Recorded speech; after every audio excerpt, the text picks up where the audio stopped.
This is my 121st video on my work with OO gauge. See part 1 of this series for my reasons for getting into OO gauge when I already had a lot invested in working in N gauge and I didn't really have space available for a large, fully operational OO gauge layout. Also see my lengthy series on my N gauge railway modelling for smaller and more complex scenery and smaller scale trains running. This part is another dealing with rolling stock, specifically locomotives, but this time with a bit of a twist.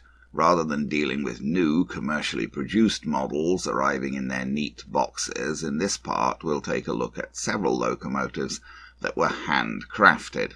That is to say, they were either built from kits or based on commercially available models but substantially modified by hand. I didn't build any of these locos myself, but when I come across handcrafted loco models for sale, if they're within my prototype LMS operations in the 1930s, I always look at them, and if they look to be well done, I'm happy to buy them, as that way I get something that is, in a way, one of a kind, and I can also get models of original prototypes that haven't been produced by the big companies. I do recognise that there's often a downside to this. It's one thing to produce a nice-looking model, it's quite another to produce a model with all the necessities to run well, and getting these handcrafted models to run anything like well can sometimes be quite a struggle. So here they all are beside my little test track, 5 handcrafted loco models that I've bought over the last few months. I've had all of them out of their packaging and serviced them to the point where I could get them running back and forth on the test track, but that was as far as I'd taken them before making this video. None of them had actually run on a layout or pulled a train for me. And various additional problems did indeed surface when I tried to get them onto the layouts and pulling trains. But before we get into my efforts to run them, let's have a bit of a look at these models in detail. 3 of them are kit-built, 1 has a kit-built body but on a commercially produced chassis, and 1 is a commercially produced model which has however been extensively reworked by hand. The prototypes range from the well-known to the fairly obscure, and if you can identify all of these locos from this picture, then you're more knowledgeable than me. I could have managed the 2 well-known ones and the 3rd slightly well-known one, but the 2 rather obscure ones I wouldn't have been able to name without checking reference materials. In the centre here is one of the well-known ones, an ex-Midland 4P compound. This class has been extensively modelled. Both Hornby and Bachmann have done various versions of it. Several kits have also been produced. I'm not sure if Mainline or Dapol ever did a 4P, though they both did do the somewhat similar 2P. Well, Dapol inherited the Mainline tooling of the 2P, I believe. By the way, while we're on the subject, for anyone who's not familiar with the types, it's entirely easy to tell whether a loco is a 4P or a 2P. Clearly there are quite a lot of people not familiar, as I've often seen 2Ps listed as 4Ps and vice versa. The 4P was a compound engine, with 1 inside high-pressure cylinder and 2 outside low-pressure cylinders. The 2P, on the other hand, was a simple engine, i.e. not compound, with 2 inside cylinders. So if the loco has outside cylinders and valve gear, it's a 4P. If it has no outside cylinders and valve gear, only connecting rods visible on the outside, then it's a 2P. This of course means that it's quite a bit easier to model a 2P since you don't need to make valve gear and get it working properly. What we have here is actually an old, tender-driven Hornby model of a 4P that has been repainted, remarked and quite extensively hand-detailed. Behind it is a Sentinel steam shunter built from the new cast kit. That's the one I'd called slightly well-known, and perhaps I'm underestimating its fame. I guess the Sentinel Engines are known quite well to railway enthusiasts. In the foreground is one of the more obscure ones. It's a 440, and those were of course very popular as passenger engines in the early part of the 20th century, with most of the major companies using the configuration. Certainly all of the Big Four inherited 440 passenger engines upon amalgamation in 1923. But this is not, I think, one of the better-known 440 classes. This is an ex-LNWR George V class, built from a kit, but I don't know who made the kit. The engines that the LMS inherited from the LNWR upon amalgamation have been very poorly represented by commercially available ready-to-run models for some reason. I've always been rather frustrated by this lack, so I was immediately keen to pick up this model when I saw it listed. Above all, I'd like to get a model of a Clawton, which seems to me the most shameful omission amongst early LMS engines, but although kits were made, I haven't managed to lay my hands on one yet. Here are the other two models. The one in the front should be quite recognisable. It's a Royal Scot in the original as-built condition, other than the addition of smoke deflectors. This model is a bit of a Frankenstein. The bodies of the loco and tender are from a Crown Line kit, box seen behind the loco, but the chassis of both loco and tender are from an Airfix rebuilt Royal Scot. As such, it is tender-driven with loco pickup and traction tyres on all 6 tender wheels. The model at back is probably the most obscure of the bunch, a 442 tank engine. It's a model of another ex-LNWR class, the Precursor Tank. This is another one built from a kit of unknown manufacturer, and it turned out to be perhaps the ropiest runner of all of them. As I say, perhaps the Sentinel Engines are better known than I give them credit for. The Sentinel company started out producing steam-powered road vehicles before getting into railway engines. Despite its rather odd shape, this is a steam engine. The boiler was vertically mounted inside at the right, as seen here. So that's the chimney on the roof at right.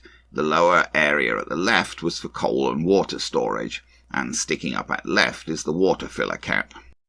The box for the kit came with this model, and you can see it at the back. As you can see from that box, these little steam shunters were used by quite a number of companies. I was happy to get this one in LMS livery, so fitting right into my prototype. We're looking here from the back of the engine. Note that, as is quite usual for kit-built models, there is no conventional model coupling fitted, just a hook and chain and a bar linking the buffers. Here's the view from the front of the engine. Whoever built this seems to have done a nice job. In this case they also did a good job of the mechanism, and I had no problems running this model. It was appropriately very low geared. The top speed of the original was something like 25 miles per hour. These were slow but reasonably powerful little engines, used pretty much exclusively for shunting, especially where tight curves were involved. I did, in fact, already have a model of an LMS Sentinel steam shunter, the one seen in the foreground here. That's a Daypole model produced exclusively for Model Railway magazine some time ago. I covered that model in part 53, so see that part for more detail on the Daypole Sentinel. It's interesting to see that the Daypole model seems to be a bit more detailed than the kit. There's quite a bit more detail on the roof of the cab, and the area at the back shows exposed coal on either side, whereas the top of that area is just flat on the kit-built model. Scale-wise, they seem to be pretty much exactly the same size, and they also carry exactly the same running number. Here's the Precursor Tank engine. 50 of these were built for the London and North Western Railway between 1906 and 1909 to the design of George Whale. The original Precursor class consisted of 440 passenger engines. 130 of those were built between 1904 and 1907.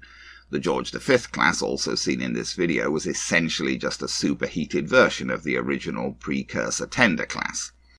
The Precursor Tank class were adapted from the Precursor Tender class by the addition of side tanks for water and a coal bunker at the back, with a trailing pony truck added to carry the extra weight. All of the 50 Precursor tanks passed into LMS ownership upon amalgamation in 1923, and the LMS classified them 2P, so the same as the simple 2-cylinder Midland 440 tender engines, All of the Precursor Tank engines were withdrawn by 1940, so none passed into BR ownership. Again, this model has no conventional model couplings, just hooks and a wire between the buffers. Lamps with brilliant lenses have been fitted. The rear lamp has really caught the light in this picture. This is an extremely heavy model. Unfortunately, the weight falls almost entirely on the driving wheels, and the front bogie in particular proved prone to derailing. I'm afraid the driver, as seen in these pictures, doesn't look very healthy. Here's the back of that model, again just a hook and 3-link coupling and a wire between the buffers. And here's the George V class. This one does have tension lock couplings, although I'm not sure whether it came with those or I fitted them. This kit-built model is less detailed. The extended splasher with the flat top going back to the side of the cab is very typical of early 20th century LNWR passenger engines. The Clawton and the Prince of Wales also had splashers like that. The tender on this one is entirely passive, with all pickup and power being done by the loco. As we'll see later, the tender actually proved to be the big problem with this model. Although fairly simple, not a lot of separately fitted detail, a lot of painted detail, it's still a good solid representation of the class. On this one, the motor comes right back into the cab, as on many early Hornby models, so there's no question of any cab detail. A lamp has been fitted to the rear, however. The tender's quite nice looking, it just turned out to be basically impossible to run on any real track. This last one here, well, it's not the last one, I'm sorry, there's one more after this. This one, as noted, is not kit-built. It's just a refinished version of a standard Hornby model, but so much work has been done on it that I think it can reasonably be called handcrafted. The 4P compounds were basically the premier passenger express engines of the Midland Railway upon amalgamation into the LMS in 1923. They continued to do sterling work with the LMS, although as their 4P classification indicates, they were somewhat underpowered for the large expresses on the difficult Western Main Line from London to Scotland. This is a fairly old, tender-driven Hornby model. It has been entirely repainted and refinished.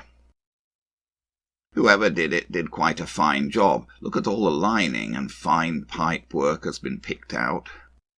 This model also came with a crew fitted. The fireman doesn't seem to be actually doing anything at the moment. There's also quite a bit of detail picked out inside the cab. I believe some work has also been done to make the coal load in the tender look more realistic, although it has to be unreasonably high to make room for the Ringfield motor inside the tender. The painting does look a little lumpy in well-lit close-ups. This is fairly typical of older hand-finished models. Quality decals appear to have been used for the lettering and numbering. I'm not sure whether the lining was hand-painted or decaled. I think I'd suspect the latter. Extra pipework has been added and well painted. Here's a close-up of the safety valves, but they really make a better effect from a bit of a distance. This model really makes a fine impression on a layout. Here's a view without flash, which probably conveys more naturally the appearance of the model. Here's the Crown Line Royal Scot on the Airfix chassis. This one came to me needing some repairs, despite having been well wrapped for shipping. There's the little fireman in front, and I found one set of front steps where they'd fallen on the floor. The model also basically wouldn't run when I got it. The motor in the tender worked, but the wheels of the loco were so gummed up that the tender couldn't manage to move the loco. I got it onto the bench to try and get it running and to fit the broken parts. All of the tender wheels were fitted with traction tyres, so the model relied entirely upon the loco for pickup. with power being passed back to the motor in the tender through the two wires seen at top right here. As you can see in this picture, the traction tyres were dried up, hardened and cracked. I need to replace them, but I can't do that until I can source replacements, and it may well not be entirely easy then. The connection between loco and tender has been modified. On the original Airfix model, there would just have been a metal drawbar connecting the loco to that screw at the front of the tender. This has been replaced by a rather tricky arrangement where a hole on the bar coming out of the back of the loco has to be hooked over a pin in a bar coming out of the front of the tender. It does work, but it's a bit fiddly to hook up, and if you don't get it hooked up properly, you'll end up towing the tender by the wires. Not a good idea. When hooked up, the drawbar brings the tender closer to the loco than was originally intended by Airfix, although it did seem to be able to get round the curves on my layout. I glued the fireman back into the cab, which has been nicely detailed, as you can see. I tried to take the loco apart, as its wheels were so gummed up that they would barely turn at all. I unscrewed the front bogie from the front of the chassis. Then I removed that screw under the bogie. Note the spring on the front coupling hook. Then I removed the large screw further back in the chassis. Sorry, this is out of focus. Here you can see the markings on the bottom of the chassis. Airfix Products Limited 1977, made in Hong Kong. I had hoped, with all the screws removed, that I should be able to separate the body and the chassis and so get at the chassis better to clean and lubricate it. But even with all of the screws removed, I couldn't get the chassis loose from the body at all. Was it glued on? I really don't know, but I didn't want to force it. So I put the screws back in and resorted to doing my best to clean and lubricate things like this. I cleaned the wheels, I used tweezers to pick out any fluff etc. that I could see, and I lubricated the axles and all of the pivot and contact points of the valve gear. With that done, I was able to get the loco wheels to turn fairly freely and to get the model running forwards and backwards on my test track. It made quite a handsome impression. Although the model was perhaps rather over-weathered, would a Royal Scot have ever been allowed to get so dirty in LMS service?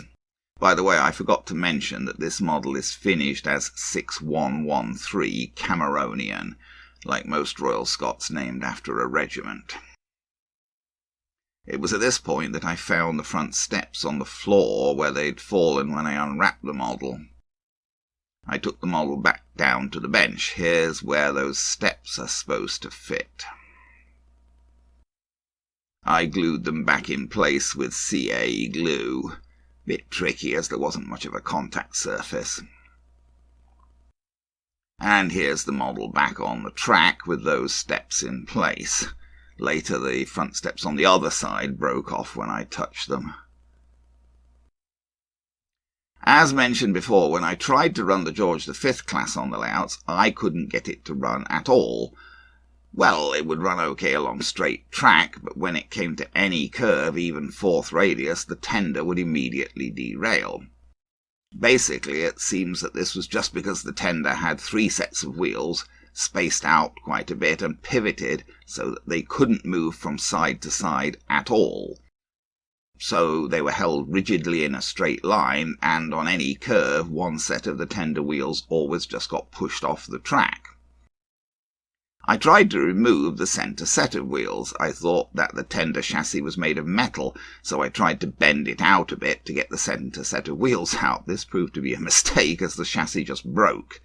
It wasn't made of metal at all, but rather some kind of plastic or resin. I glued the broken piece back in. I tried polycement at first, since it looked like plastic, but that didn't work at all, so I used CA.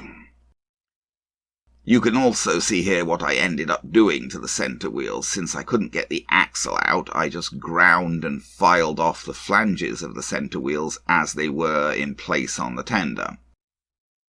I used a grinding stone in a rotary tool to grind off the flanges of the centre wheels as best as I could, Rather a crude approach, and I felt like a bit of a vandal, but I couldn't see what else to do, as the tender simply wouldn't go round any curve at all without derailing as it came. I finished off the centre wheels by hand filing a bit. It was still a slightly crude job. It was hard to hold them still. I had to sort of hold them in pliers with one hand whilst filing them with the other. It did work. With the flanges removed from the centre set of tender wheels, the model basically ran round curves without a problem. Here's the coupling at the back of the tender. I honestly can't remember whether this came fitted or whether I put it on, although it rather looks like the kind of fitting I might have done, as I have mounting blocks and backman couplings of this type. The metallic speckle is from the filing of the wheels. Now let's see some running video of these models. I had quite a time getting them set up with trains to run on my layouts, given their various peculiarities and problems. The need to modify the tender on the George V class was the biggest issue, but generally I had quite a bit of work managing to get these models to run on my tracks and to function at least reasonably reliably with trains. So let's see the fruits of my efforts. Well, I'll tell you, I had a devil of a time getting these hand-built engines to railed up with trains to show them to you running. It's one thing, building a nice-looking model. It's quite another getting it set up with a mechanism and running wheels so it'll run well. So I've got two of them there with trains on the regular, the main Hornby layout, and I've got the others up here, 1, 2 there, and there's the third, so that's 5. And it's not happenstance that they're railed up this way. I tried them different ways first, but as I say, I had a real struggle getting them to run. So, where shall we go first? Well, maybe we'll start with one of the iffiest ones first. This is the Precursor Tank. And I've got him, he's under there in the station, I've got him railed up with 3 coaches there. I'll tell you what kind of coaches, but I can't remember. I think they're the backman coaches. They're modern coaches anyway. The coaches themselves should be pretty free running and not a problem. Now the problem with this Precursor, well, his motor just doesn't run very well. For one thing, he could probably do with remagnetizing, so he needs a lot of power to run. And he's a very, very heavy engine, but none of that weight really bears on the front bogie, so the front bogie keeps coming off. Let's see if we can get him going. Whoa. He needs a lot of power to pull away at all.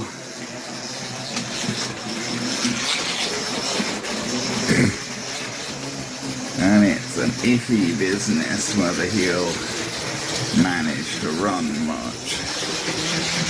He's definitely not much of a runner. Let's see, I'm going to stop him here so I can see. Ooh, his front bogie actually is still on the track. I couldn't tell in the viewfinder, I had to get down and look personally, but yes, so he got round twice, well once at least, with his front bogie still on the track. Well, I think that's about all we're going to get done with him. So we'll try and stop him in the station.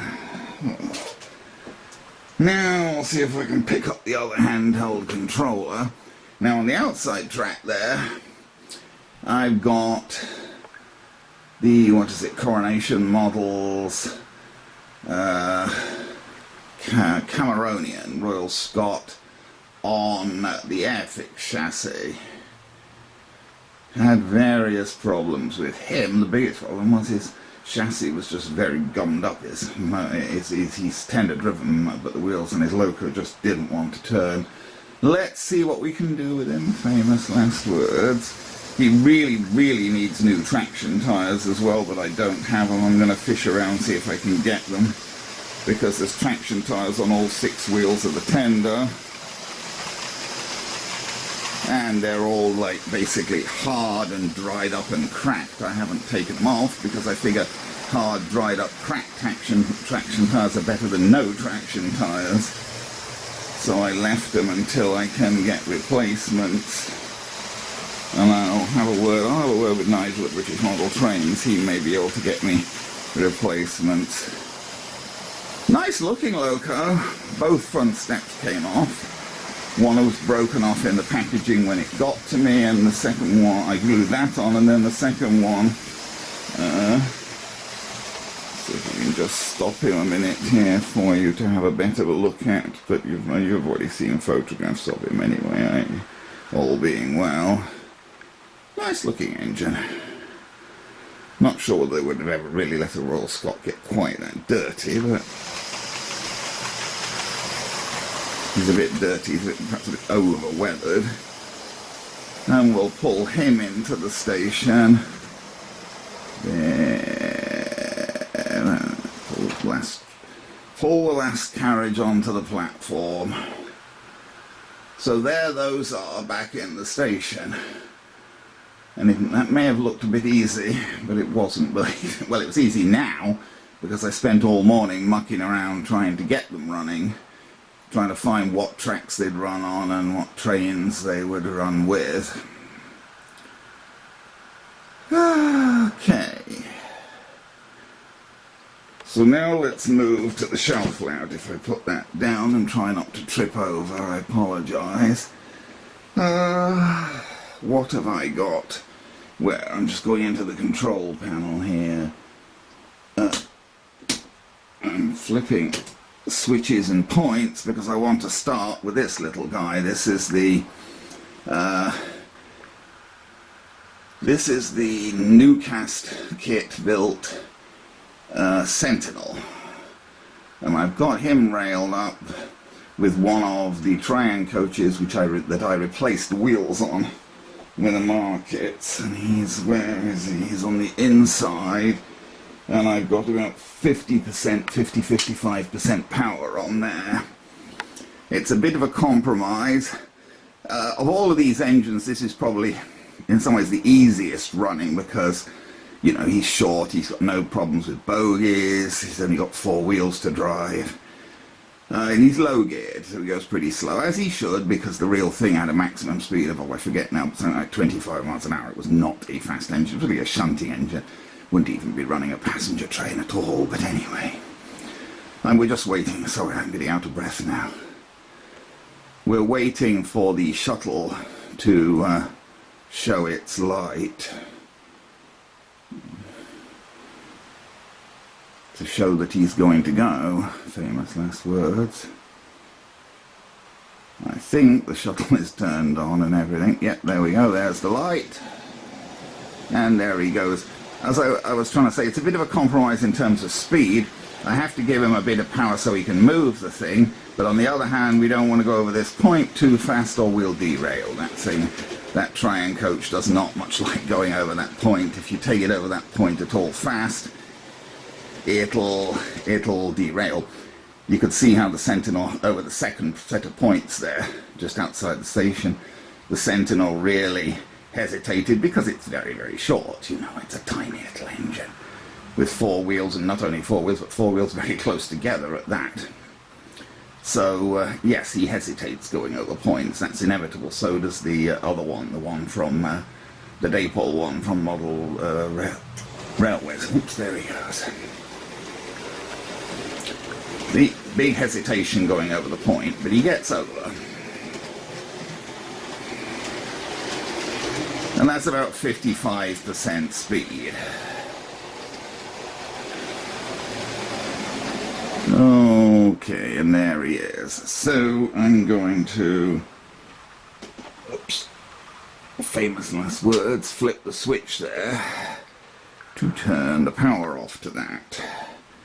Then what we'll do is we'll alter the control panel.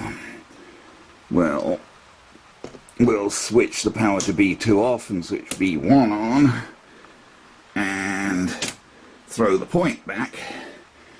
So now we've thrown the power to that guy. And that's the George V.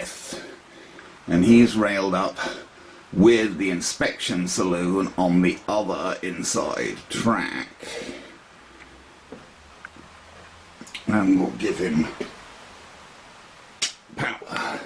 Now this guy I had the most problems of all getting to run. He absolutely would not run on anything, this engine. And the reason wasn't the engine, the engine ran fine. The problem was the tender. The tender of this model would run on straight track, but it would not run around any curve or any point at all without derailing. Just always derailed, the tender, because it had 6 wheels and they were held rigidly in a row, and they were too far apart, they just couldn't get around a corner. To get it to work, I had to grind the flanges off the center set of wheels. He should be shuttling on the same line as the other. There's the light. Now he's going to go a bit faster because he's higher geared than the Sentinel. But then he doesn't have to go, he doesn't have to turn on any points. He has to go through a couple of sets of points, 3 sets of points, but he's just going straight through them. So that's exactly the same power setting as the Sentinel, but this is geared much higher. There wasn't any problem, as I say, with the engine of this running, but the tender absolutely could not go round any, I don't know, whoever built it, I can only imagine they never ran it, because it simply would not go round any curve or point at all, that tender. Couldn't. Because it, as I say, it had 3 sets of wheels well spaced apart, all locked in a straight line, so they couldn't go round a corner. So I ground the flanges completely off the center set of wheels of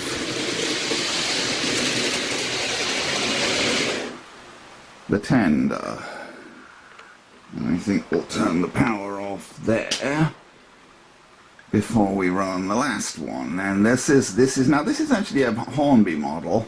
It's an old Hornby 4P Midland compound that has been extensively repainted and detailed. He's pulling 2 old Triumph carriages, and they've still got their original wheels on, so they're a bit of a handful to pull. Combined then with that and the fact that his motor's old, he needs a lot of power to do it. But we'll see what he can do. Okay, if I can reach the switch.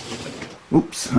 I guess he wasn't quite backed into the station, so he started out by backing into the station. Whew. This is a Hornby model. It's just been repainted and whatever, so I did not have to do much to this one to get it to run properly.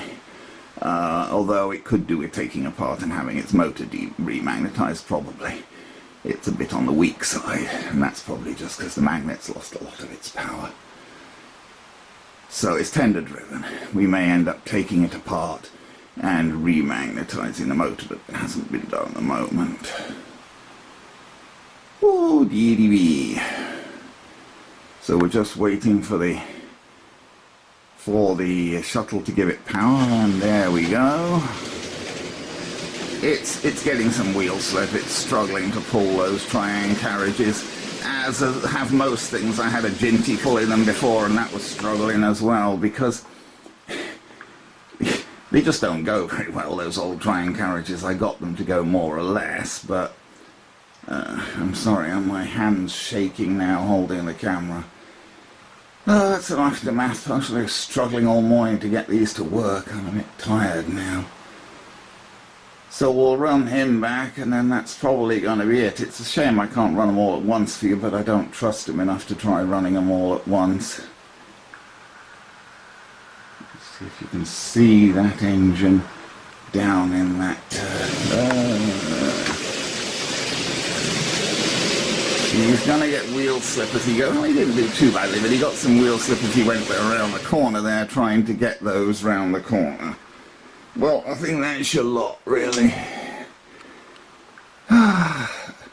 So we've got them all to run with trains, but with a bit of a struggle.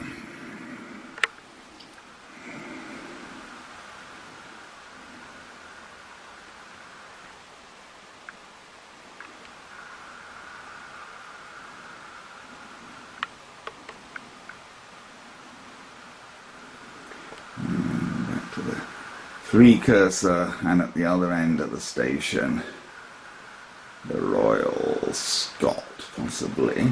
I don't know, arguably the most handsome looking of them all.